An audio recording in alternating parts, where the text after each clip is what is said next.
Hello students, today is our third lecture of carbonyl compounds. इससे पहले भी हमने बहुत इंपॉर्टेंट कॉन्सेप्ट्स को डिस्कस किया था। आज हम कुछ नए कॉन्सेप्ट्स को डिस्कस करेंगे। So one by one start करते हैं। Come to the first question, the most suitable reagent for the conversion of this alcohol into this aldehyde. अब ये क्यों इम्पॉर्टेंट है ये क्वेश्चन? क्योंकि बेसिक स्कीम क्या कहती है? Come to the basic scheme and then we will discuss this question. सबसे पहले हमारे पास क्या होते हैं? हाइड्रोकार्बन्स। जब हम हाइड्रोकार्बन्स का ऑक्सीडेशन करते हैं, दे प्रोड्यूस एल्कोहल्स। कि सबसे पहले जब हाइड्रोकार्बन्स का ऑक्सीडेशन होगा तो हमें वहाँ से क्या मिलेगा? एल्कोहल्स मिलेंगी। जब एल्कोहल्स की माइल्ड ऑक्सीडेशन होगी, और एक ऑक्सीडेशन हम लिख रहे हैं normal, one is mild and the another one is strong. जब हम एल्कोहल्स की स्ट्रोंग ऑक्सीडेशन करते हैं तो हमारे पास बनता है कार्बोक्सिलिक एसिड।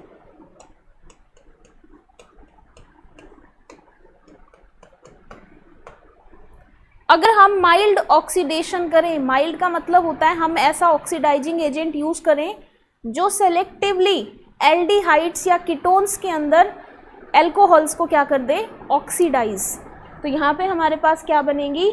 या तो एल्डिहाइड्स या फिर कीटोन्स। और ये किस पे डिपेंड करेगा? एल्कोहल के नेचर पे, कि किस एल्कोहल का जब ऑक्सीडेशन होगा तो हमें एल्डिहाइड मिलेंगी, और किसके ऑक्सीडेशन से हमें क्या मिलेंगे? कीटोन्स मिलेंगी। अब ये क्यों इम्पॉर्टेंट है? क्योंकि माइल्ड ऑक्सीडाइजिंग एजेंट्स हमें रिमेंबर करने हैं। तो कौन कौन से याद करेंगे आप? एनसीईआरटी में भी गिवन है PCC. PCC stands for pyridinium chloro chromate.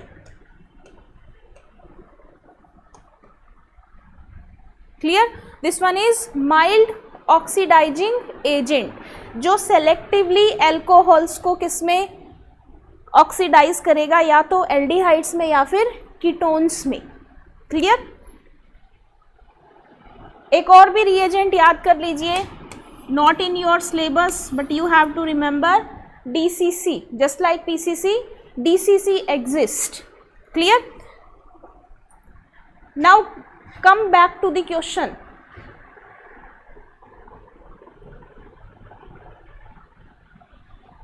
अब आप देखिए यहाँ पे कि हमें क्या गिवन है। ये अल्कोहल है और इसका नेचर कौन सा है? Primary alcohol. This one is aldehyde. KMNO4 oxidising agent, potassium dichromate, chromic acid, PCC. So the right answer will be PCC. PCC के अंदर बेसिकली क्या होता है? पिरिडीन होता है। पिरिडीन इज बेस, और पिरिडीन के साथ कौन होता है? HCl. क्लियर? और इसके साथ में क्या होता है?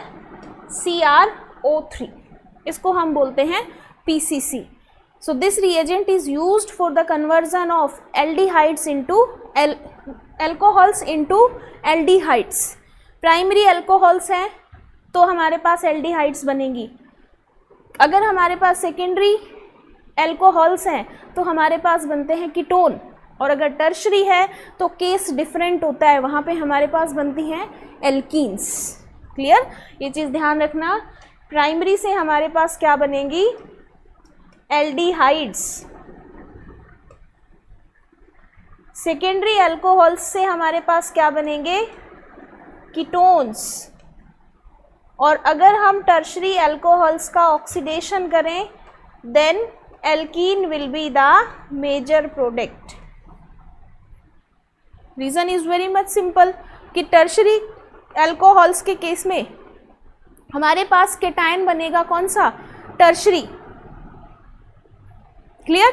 और टर्शरी कार्बोकेटायन स्टेबल होता है, वो कार्बोकेटायन खुद को क्या करेगा?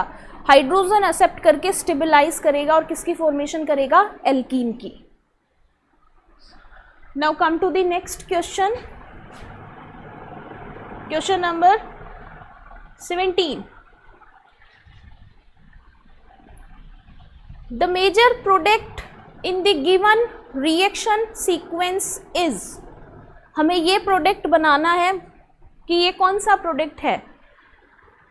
सबसे पहले हमारे पास कीटोन है, कीटोन कार्बोनिल कंपाउंड, किसके साथ रिएक्शन है, Cn नेगेटिव के साथ। Cn नेगेटिव यहाँ पे क्या है, न्यूक्लियोफाइल। और आप सभी को पता है कि जब कोई कार्बोनिल कंपाउंड HCN के साथ रिएक्ट करता है तो हमारे पास क्या बनता है, साइनोहाइड्रिन। ये होता है बेसिक साइनोहाइड्रिन, कि इसके ऊपर negative that will attack over this carbonyl carbon, shifting of pi electron cloud towards oxygen। तो हमारे पास ये जो स्ट्रक्चर बनता है कि यहाँ पे OH, this one is CH, इसको हम क्या बोलते हैं, साइनोहाइड्रिन। और साइनोहाइड्रिन अपने आप में सिंथेटिक यूटिलिटी रखता है कि साइनोहाइड्रिन की जब हम हाइड्रोलिसिस करते हैं तो हमारे पास क्या बनता है, suppose if I hydrolyse this product, कि मेरे पास जो ये साइनोहाइड्रिन बना है, मैं अगर इसकी हाइड्रोलिसिस करूं, मान लीजिए मेरे पास ये साइनोहाइड्रिन है, अगर मैं इसकी हाइड्रोलिसिस करूं तो मेरे पास यहाँ पे क्या बनेगा, कार्बोक्सिलिक एसिड। Cn की हाइड्रोलिसिस से हमारे पास क्या बनता है, कार्बोक्सिलिक एसिड। अगर हम इसकी रिएक्शन करवा दें सोडा लाइम के साथ, NaOH प्लस कैल्शियम ऑक्साइड, तो यहाँ से क्या होगा, यहाँ से हमारे पास ये जो CO2 का मॉलिक्यूल है इसका क्या होगा, रिमूवल, और हमारे पास क्या बनेगा, प्रोडक्ट COH, और यहाँ पे क्या बच गया, H। हमारे पास क्या बन गई, एल्कोहल। अगर यहाँ पे कीटोन को यूज़ करेंगे तो ये एल्कोहल कौन से नेचर की, सेकेंडरी नेचर की। अगर यहाँ पे हम एल्डिहाइड को यूज़ करेंगे तो हमारे पास इस एल्कोहल का नेचर कौन सा आएगा, प्राइमरी। क्लियर। अगर मान लीजिए हमने इसको हीट नहीं किया सोडा लाइम की प्रेजेंस में, तो हमारे पास एक प्रोडक्ट की और पॉसिबिलिटी होती है, किस तरीके से, कि यहाँ से जब हम इसको हीट करें इन प्रेजेंस ऑफ एसिड, तो आपको पता है सेम कार्बन पे कार्बोक्सिलिक ग्रुप और उसी कार्बन पे OH ग्रुप, तो वहाँ से वो किसकी फॉर्मेशन कर सकते हैं, एस्टर की।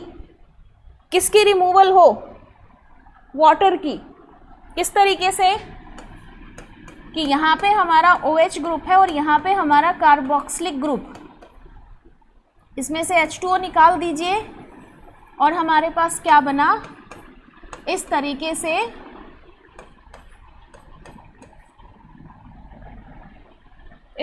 हमारे पास क्या बन गया, cyclic ester. Clear. Cyclic ester को क्या बोलते हैं, लैक्टोन। तो अगर उसको थोड़ा सा क्वेश्चन को कॉम्प्लिकेटेड करना था तो वो इसको हीट भी करवा सकता था in presence of acid. Now come back to our question.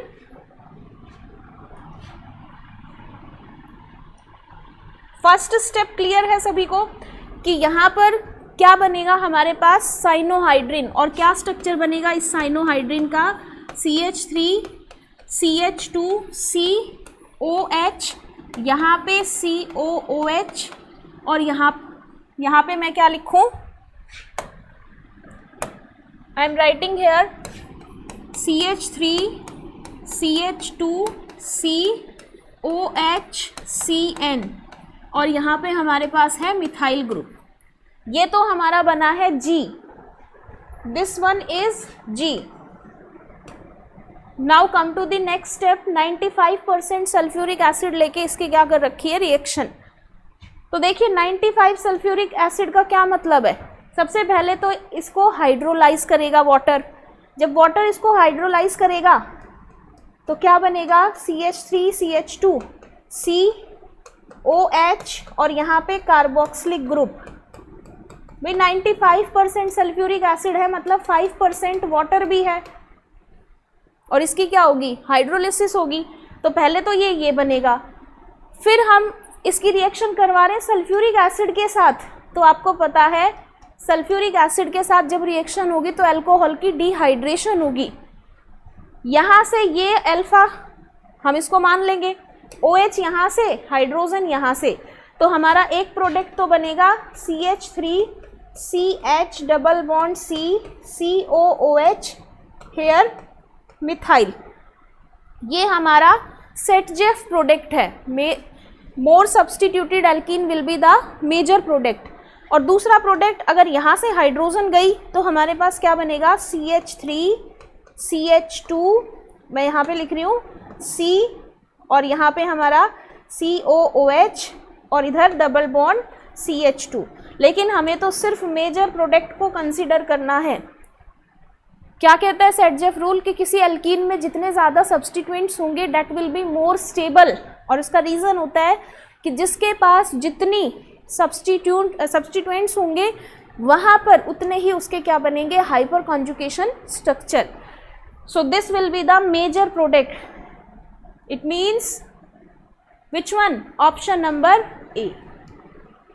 Clear? Now come to the next question.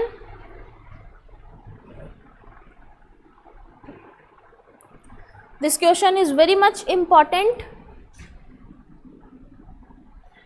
The number of aldol reactions that occur in the given transformation. यहाँ पे एक क्वेश्चन और बनता है, इस एल्डोल की जगह पे वो आपसे पूछ सकता है कैनिज़ेरो रिएक्शन।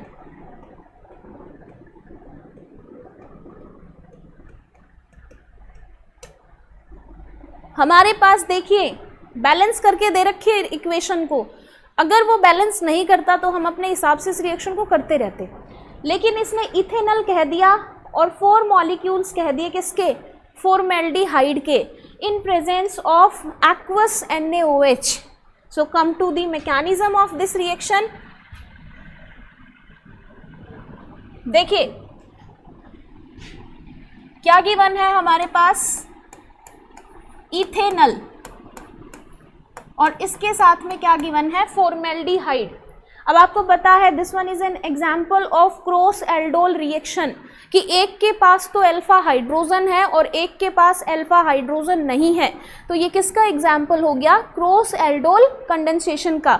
ये जो बेस है, जो बेस गिवन है आपको, it will abstract 1 hydrogen from this alpha carbon, और क्या बनेगा यहाँ पे, carb anion CH2 negative CHO। अब ये कार्बन आयन किस पे अटैक करेगी, फॉर्मेल्डिहाइड के कार्बन पे, ये इसके ऊपर अटैक करे, ये बॉन्ड यहाँ पे शिफ्ट कर गया। तो पहले जब फॉर्मेल्डिहाइड के साथ रिएक्शन हुई तो हमारे पास क्या बना, I am writing here, this one is CH2 CHO COHH और O नेगेटिव सॉल्यूशन में से H पॉजिटिव को क्या करेगा, एक्सेप्ट करेगा। तो ये तो हो गई एक aldol, this one is first aldol. अब देखिए फिर से ये अल्फा कार्बन है, फॉर्मेल्डिहाइड के साथ रिएक्शन है, बार बार ये करने की ज़रूरत नहीं है, मैं आपको एक ट्रिक बताती हूँ। हमारे पास ये ऐसा कंपाउंड है जिसके पास अल्फा हाइड्रोजन है, क्लियर, और हमारे पास फॉर्मेल्डिहाइड ऐसा है जिसके पास अल्फा हाइड्रोजन नहीं है। मतलब कब तक रिएक्शन होगी, रिएक्शन जब तक होगी जब तक कि इसकी सारी अल्फा हाइड्रोजन क्या नहीं हो जाती, एब्स्ट्रैक्ट। इसके पास कितने अल्फा हाइड्रोजन है, this one is having 3 alpha hydrogen, that means कि टोटल एल्डोल रिएक्शन कितनी होंगी, 3 एल्डोल कंडेंसेशन। डायरेक्ट ट्रिक है ये इस क्वेश्चन के लिए। ज़रूरी नहीं आपको वहाँ पे इथेनॉल मिलता, आपको ये भी मिल सकता था CH3 CH2 CHO प्रोपेनल, इसके पास 2 अल्फा हाइड्रोजन है। डेट मीन्स यहाँ पे कितने एल्डोल रिएक्शंस की पॉसिबिलिटी है? Only 2 aldol reactions. तो ये चीज़ ध्यान रखना, इसका आंसर क्या आएगा? 3 aldol condensation reactions will be occurring in this reaction. Now come back to the question. In our question 4 formaldehyde molecules are given. देखो 3 ने तो एल्डोल कंडेंसेशन कर ली, अब ये फोर्थ क्या करेगा? फोर्थ करेगा आपके पास, फोर्थ जो फॉर्मेल्डिहाइड का मॉलिक्यूल है वो क्या करेगा? कैनिज़ेरो रिएक्शन। एक बार अगर अल्फा हाइड्रोजन खत्म हो गई और फिर से उसके पास कोई कार्बोनिल कंपाउंड है बेस की प्रेजेंस में, तब हम उस रिएक्शन को क्या कहेंगे? Cannizzaro reaction, cross Cannizzaro. तो यहाँ पे एल्डोल रिएक्शंस पूछी हैं, the answer will be 3। If the question asking about Cannizzaro reaction, then the answer will become only 1 Cannizzaro reaction. Clear? तो ट्रिक याद रखेंगे आप इस क्वेश्चन के लिए, किसी कंपाउंड के अंदर जितने ज़्यादा अल्फा हाइड्रोजन होंगी उसके अंदर उतनी ही क्या होंगी? Aldol reactions. Now come to the next question.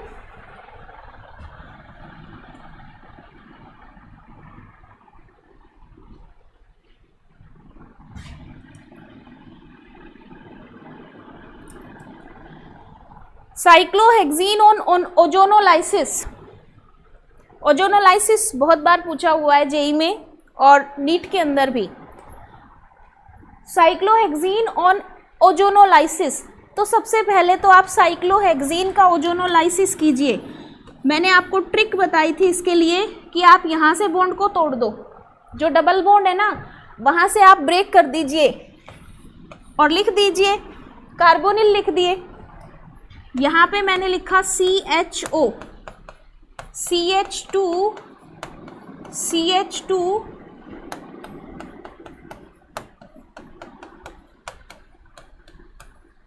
This compound, ये बन गया भाई। यहाँ से जब बॉन्ड ब्रेक होगा, ओजोनोलाइसिस होगी, तो इधर भी डबल बॉन्ड O बनेगा और इधर भी डबल बॉन्ड O, तो हमारे पास ये कंपाउंड बन गया। अब आगे देखिए, followed by with zinc dust and water gives compound E, तो ये हमारा क्या है? Compound E। Compound E on further treatment with aqueous KOH gives compound F। अब सिंपल सी चीज है, एक्वस KOH के साथ रिएक्शन है, कंफ्यूज होने की जरूरत नहीं है। ये रिएक्शन क्या है? एल्डोल कंडेंसेशन, और कौन सा? इंट्रामोलिक्यूलर। जरूरी नहीं है कि आप NaOH को यूज करो, you can also use potassium hydroxide. Symmetrical aldehyde है ये। मान लीजिए आपने यहाँ से हाइड्रोजन एब्स्ट्रैक्ट कराई, यहाँ पे कार्बन आयन बना दिया। अब ये कार्बन आयन इसके ऊपर अटैक करे और ये बॉन्ड यहाँ पे शिफ्ट करे। रिंग कितने मेंबर्ड बन गई? 1 2 3 2 3 4 5 मेंबर्ड रिंग। अब लिखिए 5 मेंबर्ड रिंग बनी है हमारे पास। मैंने लिखा इस तरीके से, यहाँ पे मैंने लिखा कि ये CHO ग्रुप है, ये वाला। उसके बाद यहाँ पे CH, फिर उसके बाद CH2 CH2 CH2, फिर यहाँ पे हमारे पास क्या है? OH, और यहाँ पे H।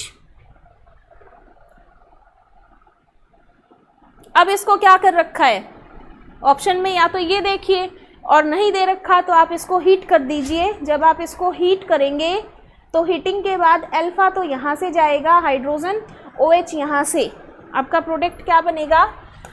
Alpha beta unsaturated aldehyde, this one. Option number A will be the right answer. Clear? वैसे बनना ये चाहिए, लेकिन इस बार जब हमने हाइड्रोजन को उसको हीट किया हमारे एल्डोल को, तो हमारा जो एल्डिहाइड है वो रिंग में नहीं है, रिंग से बाहर है। तो यहाँ से अल्फा हाइड्रोजन, यहाँ से ये बीटा से OH, तो हमारे पास क्या बन गया यहाँ पे, दिस प्रोडक्ट A। क्लियर? देखिए यहाँ पे ये अल्फा कार्बन है, दिस वन, और ये बीटा, तो ध्यान रखा करो आप सीधा alpha beta unsaturated carbonyl compound. Clear? Dehydrated aldol है ये। Now come to the next question.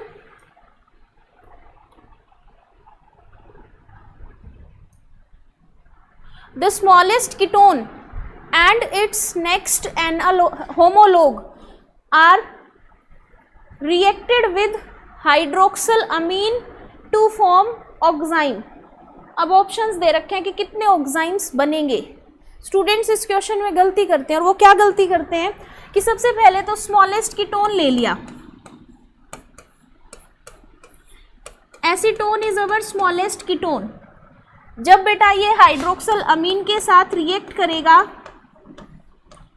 तो आपको पता है कि रिएक्शन कैसे होगी, H2 यहाँ से और ऑक्सीजन यहाँ से। सभी को पता है ये कॉमन ट्रिक कि जब भी कोई कार्बोनिल कंपाउंड किसी अमोनिया या अमोनिया के डेरिवेटिव के साथ रिएक्ट करता है तो वहाँ पर वाटर मॉलिक्यूल का क्या होता है, रिमूवल। क्या बन गया, इसको लिखिए, CH3 डबल बॉन्ड NOH। मैंने ऐसे लिख दिया क्योंकि मुझे अभी कुछ एक्सप्लेनेशन देनी है, और मैंने यहाँ पे दिखा दिया लोन पेयर। अब इसका नेक्स्ट होमोलोग क्या बनेगा, CH3 CH2 CO CH3। भाई एक CH2 यूनिट की तो एडिशन होगी इसके अंदर।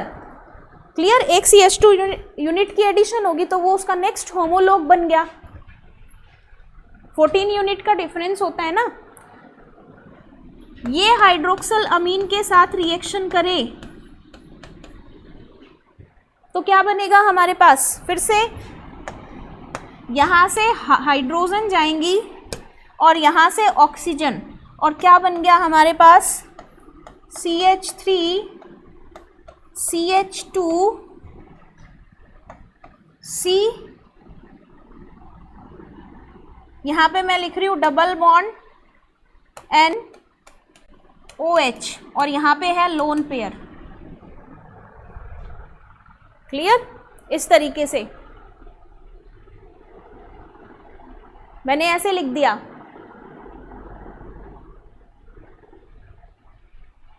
कि मेरे पास एक तो ये बना हाइड्रोक्सल अमीन के साथ रिएक्शन कराने के बाद, और एक मैंने ये लिखा।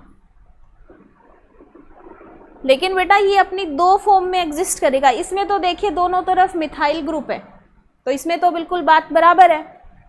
लेकिन इसमें क्या है, इसमें ऐसा नहीं है। मतलब ये कितनी फॉर्म में एग्जिस्ट करेगा, दो फॉर्म में। समझ रहे हो? बना के देख लिया करो सिन और एंटी फॉर्म्स, कि कहाँ पे सिन है कहाँ पे एंटी है।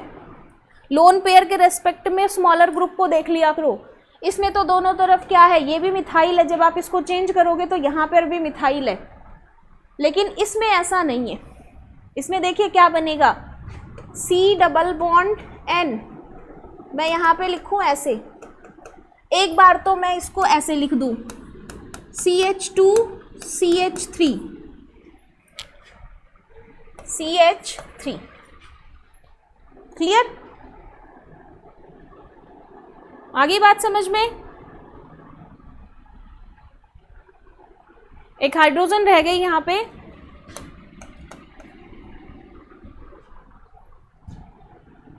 और दूसरे में हम क्या करें, हाइड्रोजन को नीचे और इस इथाइल ग्रुप को ऊपर। तो इस तरीके से कितने ऑक्साइम्स बनेंगे, the answer will be 3 oximes are formed. जो नेक्स्ट होमोलोग है उससे तो बनेंगे 2 ऑक्साइम, और जो स्मॉलेस्ट कीटोन है उससे कितना बनेगा, सिर्फ और सिर्फ एक ऑक्साइन। देख लीजिए,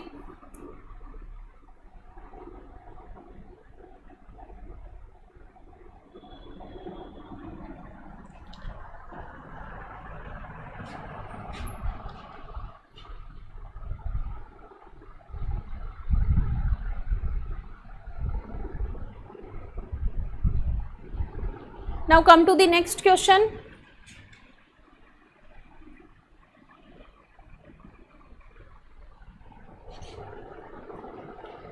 Butane 2-one can be converted into propanoic acid.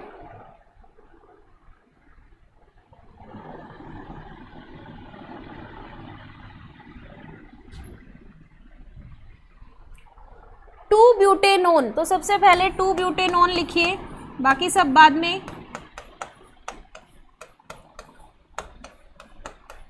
Can be converted into propanoic acid, CH3 CH2 COOH, एक कार्बन कम कर दिया। By which of the following reagents, कि कौन से reagents हैं जिनकी हेल्प से हम ब्यूटेन 2-on से हम क्या बना सकते हैं, प्रोपेनोइक एसिड। देखिए सिंपल सा कॉन्सेप्ट है, ट्रिक समझ लीजिए इसको, कि जब भी आपको कीटोन के अंदर कार्बन को कम करना है तो आप हमेशा ये देखिए कि क्या उस कीटोन के पास अल्फा पोजीशन पे मिथाइल ग्रुप है। If your answer is yes, कि हाँ उस कीटोन के पास अल्फा पोजीशन पे मिथाइल ग्रुप है, तो आप उसकी रिएक्शन करवा दीजिए NaOH plus iodine. That means the reaction is iodoform. Iodoform बना के आप क्या करिए, कार्बन को कम कर दीजिए। इससे तो क्या बनेगा, CHI3। ये जो अल्फा कार्बन है, अल्फा पे जो मिथाइल ग्रुप है, that will be converted into iodoform. कितने कार्बन बचे, 3 कार्बन। 3 कार्बन का क्या बनेगा, sodium salt, CH3 CH2 COO negative. I'm right, I will write here CH3 CH2 COO negative plus CHI3। आप इसकी एसिड के साथ रिएक्शन करवा दीजिए, that will be converted into acid. Salt से और वापस ये किस में कन्वर्ट होगा, अपने एसिड में। ये ट्रिक याद रखिए हमेशा। So the answer will be C. Confuse मत होना, ए और सी एक जैसे लग रहे हैं, लेकिन एक जैसे नहीं है। एक जैसे, ये तो किसके जैसा लग रहा है देखने में, फिंकलस्टीन रिएक्शन के जैसा, लेकिन हम तो आइडोफॉर्म रिएक्शन के अंदर NaOH को यूज करते हैं और उसके बाद हम उसमें आयोडीन डालते हैं ड्रॉप वाइज। वैसे जब लैब के अंदर इसको करते हैं तो कैसे करते हैं कि आयोडीन को हम किसके अंदर सॉल्युबलाइज कर लेते हैं, जितना आयोडीन घुल सकता है ना उतना हम सैचुरेटेड सॉल्यूशन बना लेते हैं एक स्मॉल टेस्ट ट्यूब के अंदर, NaOH के अंदर। क्लियर, एक टेस्ट ट्यूब ली, उसके अंदर पहले हमने NaOH डाल दिया, फिर हमने उसके अंदर थोड़ा थोड़ा करके आयोडीन डाल के और उसको क्या कर दिया, डिजोल्व, और कुछ एक्सटेंट तक वो डिजोल्व हो भी जाएगा। फिर हम ड्रॉप वाइज उसको किस में डालते हैं, जिसका हमें क्या बनाना है, iodoform. So this reagent is correct. Clear, now come to the next question.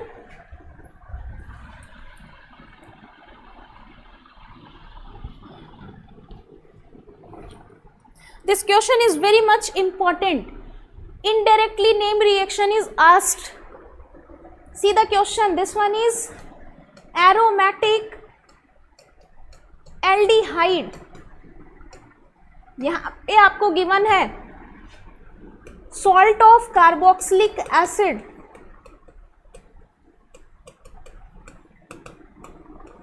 और यहाँ पे आपके पास बना alpha beta unsaturated carboxylic acid. ये कौन सी नेम रिएक्शन है? This name reaction is very much important.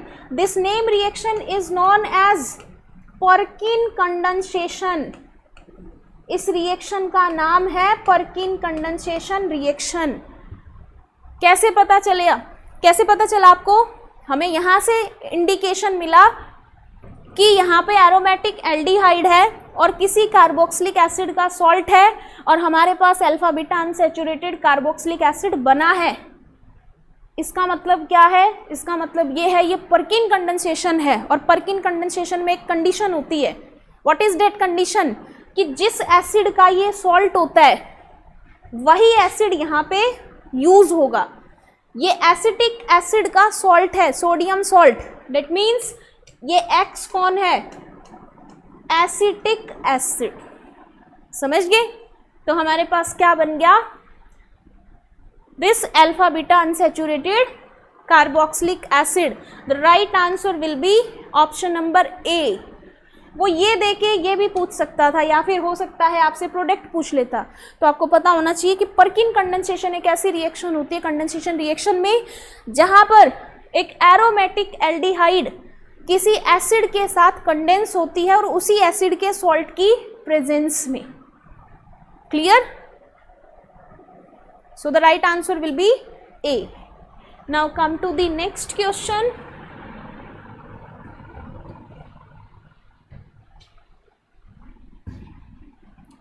The order of reactivity of phenyl magnesium bromide। ये फिनाइल मैग्नीशियम और ये ब्रोमाइड ऑर्गेनो मैग्नीशियम कंपाउंड है। ये ग्रिग्नार्ड रिएजेंट जिसको बोलते हैं। और इनकी एक खास बात होती है ऑर्गेनो मेटेलिक कंपाउंड्स की। देखो कार्बन और मेटल के बीच में बॉन्ड है, इसीलिए इनको क्या बोलते हैं? Organometallic compound. इनकी क्या खास बात है? इनकी खास बात यह है कि जो कार्बन होता है वो इसमें नेगेटिव होता है। बाकी कहीं भी आप देख लीजिए कार्बन के ऊपर पॉजिटिव ही मिलता है आपको, specially in case of alkyl halide. एक केस और होता है जिसमें कार्बन के ऊपर नेगेटिव मिलता है, इन केस ऑफ येलाइड्स।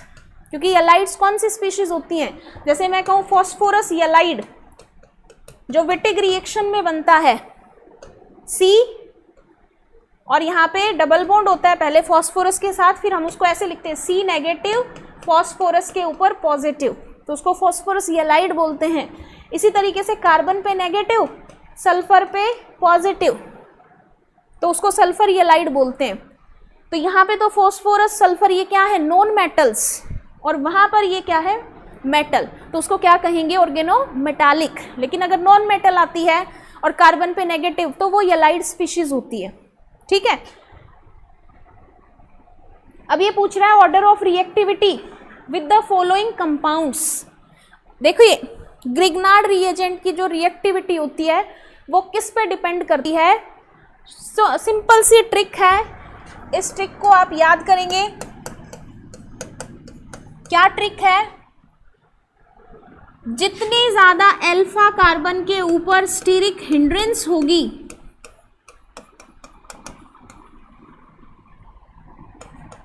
उतनी ही रिएक्शन क्या होगी? स्लो। ये ट्रिक है इसकी, क्योंकि देखिए ये बल्कियर ग्रुप है, ये कहाँ पे जाएगा? जहाँ पे इजीली अटैक पॉसिबल है, ये इनमें से सबसे पहले इसके ऊपर जाएगा। क्यों? क्योंकि इसमें तो दोनों तरफ मिथाइल ग्रुप हैं, इसमें एक तरफ मिथाइल है, एक तरफ हाइड्रोजन है, जबकि इसमें दोनों तरफ फिनाइल रिंग्स हैं। तो सबसे कम स्टीरिक हिंड्रेंस किसमें है? इसमें, सेकंड में, फिर उसके बाद फर्स्ट में, और फिर उसके बाद थर्ड में। स्टीरिक हिंड्रेंस जितनी ज़्यादा होगी रिएक्शन उतनी ही क्या होगी? कम। So the right answer will be second, first and third. किस बेस पे हमने किया? On the basis of steric hindrance. Now come to the next question.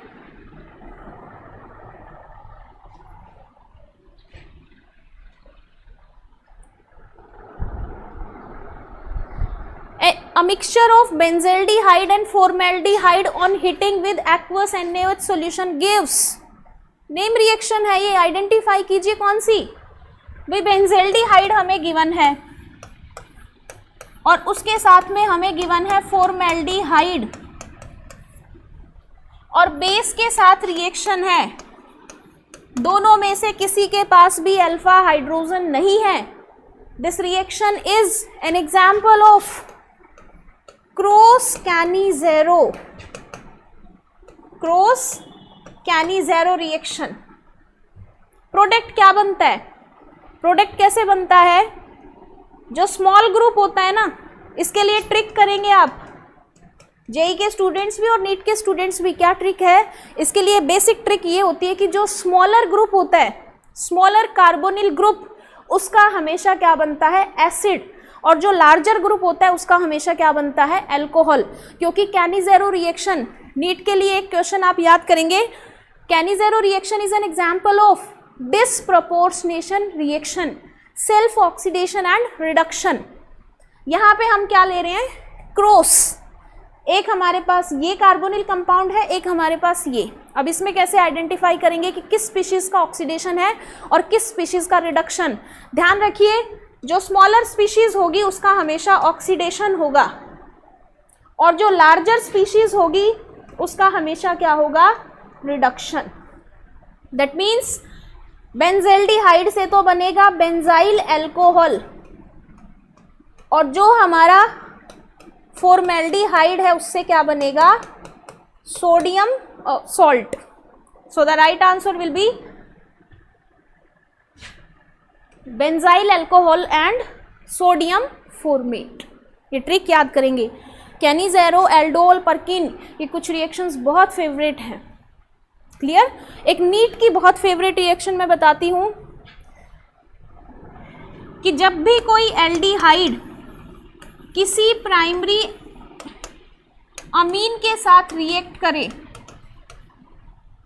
तो प्रोडक्ट क्या बनेगा, स्किप्स बेस। ये नीट में बार बार पूछा हुआ है। What will be the product form when aldehyde react with primary amine? जैसे मान लीजिए बेटा मैंने लिया CH3CHO इथेनल, और मैंने इसके साथ कोई प्राइमरी अमीन ली, मान लीजिए RNH2, तो H2 यहाँ से, ऑक्सीजन यहाँ से, इसको लिखिए जोड़ के C, और यहाँ पे CH3H डबल बॉन्ड NR, ये जो है ना इसको हम बोलते हैं skips base. Clear? Come to the next question. Okay, questions are ending here. So you have to remember all the concepts. सबसे ज़्यादा important concepts हैं इसके अंदर, मैं आपको बता देती हूँ। एक तो distinguish test. How will you distinguish between aldehydes and ketone? जिसमें Fehling solution है, आपका Tollens solution है, Tollens reagent। एक Tollens reagent की oxidation state याद करेंगे आप। You have to remember the oxidation state of Tollens reagent, AgNH3 twice +1 OH negative। ये जो reagent मैंने लिखा है इसको बोलते हैं Tollens reagent, ammonical silver nitrate solution। एक आप याद करेंगे Fehling सॉल्यूशन, Fehling A की कंपोजिशन एंड Fehling B की कंपोजिशन। इसके अलावा जो अमोनिया के डेरिवेटिव्स के साथ रिएक्शन है वो, और उसके अलावा नेम रिएक्शंस हैं, एल्डोल हो गई, आपकी बेंजोइन कंडेंसेशन हो गई, आपकी कैनिज़ेरो रिएक्शन हो गई, आपकी Perkin condensation, Knoevenagel condensation, Wittig reaction. ये कुछ इंपॉर्टेंट रिएक्शंस हैं जिनको आप याद करेंगे। तो ये जो क्वेश्चंस थे इन्होंने सारे कॉन्सेप्ट्स को कवर कर दिया। क्लियर? और सबसे इंपॉर्टेंट है for NEET and JEE, aldol and Cannizzaro, because they are included in NCERT textbook. So this is all about carbonyl compounds. Next time we will study about alkyl halides and aryl halides, and in the end we discuss some of the important name reactions. Thank you.